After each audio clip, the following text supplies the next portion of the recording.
What is good, fight fans? This is Ashley's Corner. And it's fight week on the most anticipated fight that we've seen in the past decade. Errol Spence Jr. versus Terence Crawford will take place tomorrow. It's going down in Vegas. I want to get right into this prediction video. I haven't talked much about this because I believe I've talked enough about it for the last 3-4 years. And a lot of how I feel hasn't changed, but I will talk about what has changed about my prediction. I'm going to talk about at least two different ways that I see this fight going. And let's just get into it. Errol Spence Jr. Errol Spence Jr. has admitted to having PSD. He has admitted to not being the same after the car crash. He had eye surgery, and a lot of things went on during his career that he would understand on why he would be the underdog. He knows that Terence Crawford is a threat. He's not looking past him. He's seeing him as a real contender to take his titles and to take his dream away from him. A lot of things was set into motion to make this fight happen from Terence Crawford's side. We know that he had a lot of demands that kind of broke down Showtime, Al Heyman, and Errol Spence and his team to the point where they almost couldn't get the fight done. But Earl just said, give him my royalties if you have to, basically. They had to do a coin flip. First time ever seen a coin flip. I've ever seen a coin flip done at a rival? A press conference. So on Thursday, like right before the day before the weigh-in, 2 days before the fight. Like, I think that's weird. It's all Terence Crawford. But back to, because I don't really want to talk about the beef and all of that other stuff. Let me just stick to the fight, and my prediction.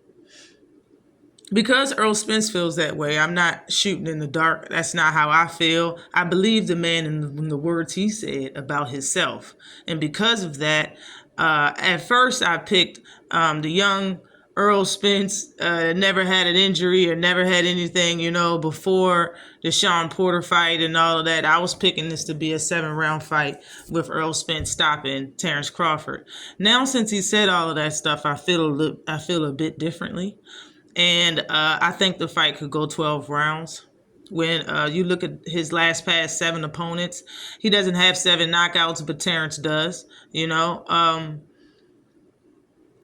in my opinion, like those guys he fought, I believe he still was dangerous. He still was punching hard. He still was very aggressive. Well, not aggressive, but he still was very his punch output was very high in all of those fights, and majority of them went to decision. And this was after the car accident and all of that stuff. Most of it. So most of those fights. So I think logically this fight could happen the same way Ugai's fight happened with Errol Spence. It seemed like Ugais was content with getting beat and just making it 12 rounds without getting dropped. Sort of like Mikey Garcia kept raising his hand after every round, even though he was landing one punch every round. He was getting beat every round. Like, when it comes to Earl, and as a matter of fact, just fighters in general, you should come with that type of respect for yourself and quit, where you don't have no quitting. You just don't want to just give up or get knocked down, or what I'm saying. I understand that other people would be like, well, you're not taking any chances, but you pick your fights. You know what I'm saying? Mikey Garcia picked wrong during that fight. It was no way for him to win, so he chose to just try to survive.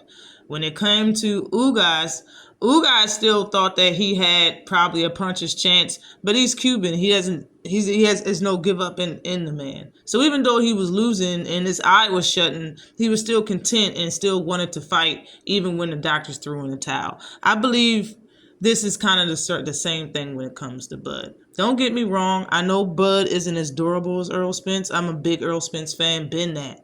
Don't get it twisted. Man down. Big fish. Been an Errol Spence fan since my first video on YouTube in 2017. So I know Terence Crawford isn't as durable as Errol Spence. I know it only took 3 rounds for Kell Brook to have Bud's eyes separating, and Errol went 12 with Kell Brook, a fresher 12 with Kell Brook.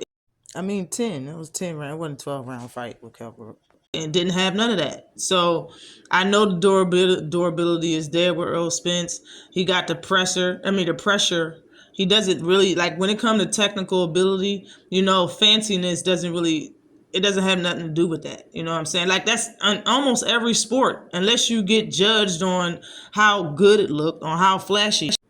The way somebody, how good somebody look ain't judged to win in almost every sport, you know what I'm saying? Unless you're in Olympics and you do gymnastics or something, but this is boxing, you know what I'm saying? Like, his technical ability, his timing can override Bud's speed, you know what I'm saying? Bud has power, yes, but how many times have we seen somebody that does have a good stinging power really lose the fight because that's all they're relying on? Is they're probably just their athletic ability and their punching power. In my opinion, that's what Bud has been relying on since he's came up to 147 pounds. Like, he doesn't really box anymore. And when I seen him try to box, he gets stung. He turned to southpaw to get his hit back with the right. You know what I'm saying? He kind of stuns his opponents and it pretty much be over. And that's, a credit to him and his power, like I'm saying. You know what I'm saying? But all of that can be stopped, can be negated. All of it can be held at bay, by somebody that really has the technical ability and technical know-how, which I think Errol Spence has, in my opinion. He has a great boxing eye, boxing ability, IQ, and boxing ring generalship, all of them things to win a round. That's why he wins many of them. So, I think the fight can go 12 rounds and look similar to Ugas versus Errol, and Bud really being there, sticking in there, getting beat on, but getting hurt, trying hard to come back and fight just like Ugas did, and the fight going 12 rounds and Errol winning the decision, or just like Ugas, the fight gets stopped by the doctor because of Bud's injury. That's how I think this fight is going to go. 12 with Errol winning and probably split decision, unanimous, maybe. Or the doctor stopping it within probably 9 rounds. Doctor stopping it within 9 rounds. 7 to 9, 7 to 9, I would say. 7 to 9 rounds, this fight gets stopped. I would probably bet on round 9 or 10. That the fight gets stopped by the refs. But the second scenario, if Errol Spence is saying what he's saying and he's going to put him in the dirt, and I am wrong about how least bit of punches that Bud is probably going to be able to absorb, and the fact that he's not that durable. And the fact that Errol said he's going to put him in the dirt and all of that, like Errol saying that he's going to stop him. If that's the case, I would bet on the 7th round. I would bet on the 7th round of Errol stopping him. I'll bet on the 9th or 10th round of the doctor stopping the fight, or the fight would go 12 with Errol winning. I don't want to seem biased, but because Bud can win the fight. He can do what he's did to all the other opponents. This is boxing; anything can happen, and he does have a puncher's chance. You know what I mean? But Errol and Spence fought his last 7 opponents.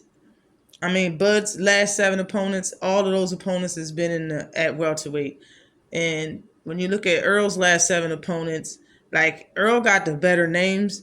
Both of them got the same amount of losses as far as their opponents total. You know what I mean? Like, it's not that big of a difference in what Errol and Bud is doing. Bud is fighting a little bit of lesser opposition, so that's why he's getting the knockout. In my opinion, he didn't knock out Spence. He didn't knock out Sean Porter. He didn't stop Sean Porter, but neither did Bud. In my opinion, that's what the record shows. Kenny Porter threw in the towel. Kenny stopped that fight. And in my opinion, I believe Errol will stop everybody that Terence fought at welterweight. If you understand, like he'll stop the same people that he had on his record. But everybody knows styles make fights, and when you step up in competition, things change. But salute, shout out to everybody that listened to the video. Let me know what you're gonna think. Always like and subscribe to the channel. There will be an undisputed champ in the 4-belt era on Saturday. No draw, no cap. Peace.